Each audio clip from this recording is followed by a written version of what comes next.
The first topic, sequence. Wherein, yung una na ito,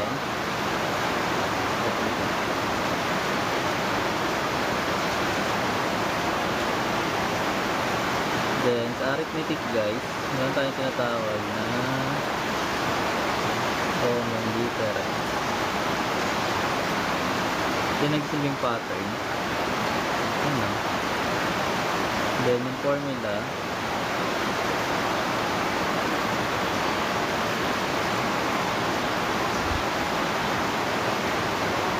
where yung a sub 1, a sub n, ano ba tong a sub n?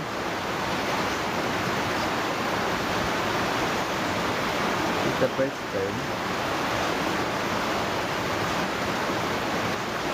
number of terms, then common difference. Ano tong a sub n? N term.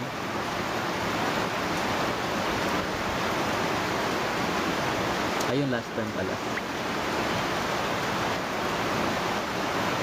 Yun, ito yung mga terms guys. So, lagyan natin ng examples. Yung pinakamadaling example na ito para maintindihan is like gagawa ka ng pattern. Actually, makagawa ka naman ng pattern kung may formula ka eh. For example, meron tayong a sub 1 which is equals to 3. Then yung common difference natin is 4. So makaka-provide ka ng sequence wherein plug mo lang yung a sub 1 as 3. Then pag nagdagdag ka ng 4 magiging 7. Pag nagdagdag ka naman ng 4 ulit magiging 11 and so on and so forth. So for example, meron tayo dito ng gantong pattern. So pinapahanap sa atin yung a sub 10 for example. So pwede mo siya i-skip count mo siya hanggang sumakuha ka ng pang a sub 10 mo. Or pwede mo gamitin tong formula. So, hindi sabihin, kakopy mo lang yung formula. Then, plug mo lang yung mga given value na meron dito sa formula. So, meron ka dapat a sub 1 para makuha mo yung a sub 10. Which is yung first term natin, that is 3. Then, yung n natin, which is yung nakalagay dito na n. Diba ito yung n mo? So, nakalagay sa 10. So, magkakaroon ka ng 10 minus 1. Where yung common difference natin, given siya as 4. So, makuha mo na yung a sub 10 natin, yung last term. So, magiging 3. So, minus mo muna itong dalawa. So, magiging 9. So, magkakaroon ka ng 4. So, in this case, magkakaroon tayo ng a sub 10, which is 3, plus 9 times 4, that is 36. Then, yung final answer natin is 30. So, pag in-escape count mo yan hanggang 10, yung lalabas. So, para makuha natin yung pattern naman, yung formula, ito para makuha yung general formula or yung formula ng pattern. So, babalik ka pa rin sa a sub n, a sub 1 plus n minus 1 times d. Wherein, para makuha nga, ang kailangan lang natin dito is yung a sub 1 pati common difference. So, ibig sabihin kung meron tayong a sub 1 which is 3, plus, copy lang natin yung n minus 1, then i-plug natin yung 4. So, makakuha natin yung formula ng sequence. So, lagay lang natin yung 3. Then, distribute natin itong 4 sa loob ng parenthesis. Magkakaroon tayo ng 4n minus 4. So, which means, combine natin yung terms na pwede. Yung formula natin will be 4n minus 1. So, ito yung formula ng pattern natin. Kung gusto mo i-check, pwede mo yun i-check gamit ito. So, let's say meron tayong a sub 1. If n is equals to 1 for checking, so, plug mo lang siya dito. So, magkakaroon ka ng 4 times 1 minus 1, which is equals to 3. Then, kung n is equals to 2, so, magkakaroon ka ng 4 times 2 minus 1, that is 7. And so on and so forth. So, kung so, let's say equals to 10. So, magkakaroon ka ng 4 times 10 equals to so, balik nila. Then, ano pa bang pwede dito?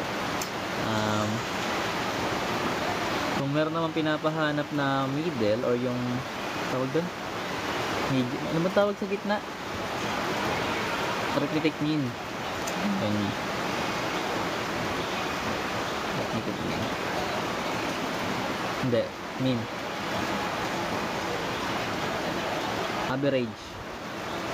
So yung formula naman sa ganito guys is, ito pa rin gagamitin natin yung formula kasi siya like A plus B over 2 para sa arithmetic natin.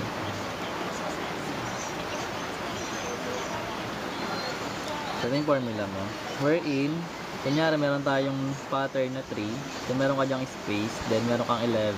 So para makuha itong middle, ito yung formula mo. So 3 plus 11, that is 14. So divide mo by 2, lalagay mo dito yung 7. So ganun yung ginagawa. Basta may space between them. Pero kasi may cases naman na kunyari meron tayong 3 blank blank, ano ba sunod ng 11 plus 4, that is 15. So pag ganito naman yung case, wala kang middle dyan kasi pag binilang mo sila even numbers yung set of terms mo, while this is add kasi tatlo lang sila. So kapag add yung set ng numbers mo, meron ka doon middle. Pero sa case na to even, so yung middle niya itong comma, so maglalagay yun. Hindi, pag ganito yung case guys, ang gagawin mo dito para makuha mo yung missing numbers, anong gagawin? Di wala. Hindi, kunin mo yung common difference. Alam natin na ang common difference dito is 4, pero i-solve natin yung common difference given yung formula. So lalagay ka lang babalik sa general formula ng sequence mo, wherein to find the common difference dapat meron kang a sub n, meron kang a sub 1, meron kang n. Calculus, si Engineer Rec po ang nagka-calculus God. So yung a sub n natin, that is 15 yung last term natin, then equals yung a sub 1, meron tayo na 3, then plus yung n minus 1. So yung n natin pang ilan ba yung 15? So yung 15 natin is yung 4 kasi pang 4 siya, then minus 1. Actually kung nahihirapan ka sa arithmetic na ganito guys, kung nahihirapan ka sa ganito na magmikuha ng middle, ito yung pinaka safe na way. Pag nakuha mo kasi yung common difference niya, i-add mo na lang. So copy lang natin yung D. So magkakaroon tayo ng 15 equals 3, then ito magiging 4D minus D. Mga 3D na lang So magiging 3D na lang siya guys. Yung pambura ko dito yung lipstick natin.